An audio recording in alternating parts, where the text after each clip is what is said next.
পান্দনা নামের পরি রাজের করে লাগবো। আমরা এখন যাইতাছি সাদা বাবার বুকলো, চল।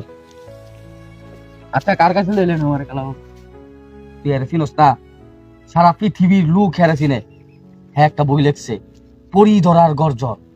হ্যার বই নিহাইরা প্রত্যেকটা মানুষ সবাই তান্ত্রিক হইতাছে, ঘরে ঘরে তান্ত্রিক হইতাছে। আচ্ছা আসলে তুই তান্ত্রিক দেখা হইতেছি, তুই তান্ত্রিক দেখবি কই?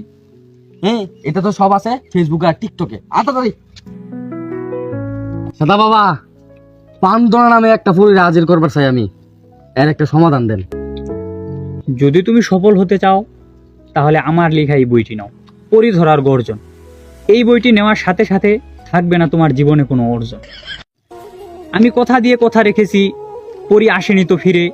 আমি পরি ধরার গল্প লিখেছি আমার সারাটি জীবন ধরে। আমি অন্ধকারে আগরবাতি জ্বালিয়েছি, পাইনি পরির খোঁজ।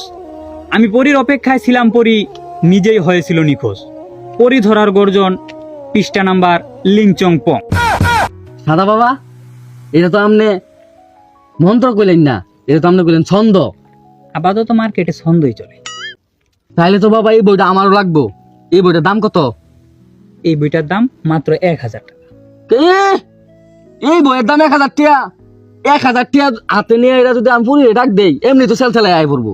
সাধু বাবা, এই বইটা আমি 1000 টাকা নেম, তো এই বইটার বিশেষত্ব কি? এই বইটার বিশেষত্ব হলো এই বইটা আমি নিজ হাতে লিখেছি। দেখি দেখি।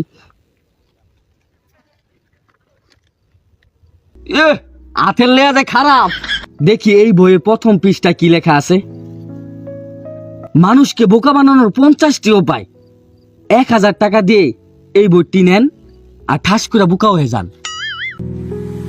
আচ্ছা সাদা বাবা, আমার সফল হইতে গেলে আমার এই বইটা খুব প্রয়োজন, তাহলে আমি এই বইটা লয়ে গেলাম। বইয়ের টাকাটা? ওটা আমি এই মতো দিয়ে দিব। গুরু, আজকে থেকে আপনার লেখা এই বইটা পড়ে আমার পরি ধরার যাত্রা করলাম শুরু। পরি ধরার গর্জন, পৃষ্ঠা নাম্বার লিংচং পং। আপনাদের কাছে ভিডিওটি যদি ভালো লাগে অবশ্যই বলবেন।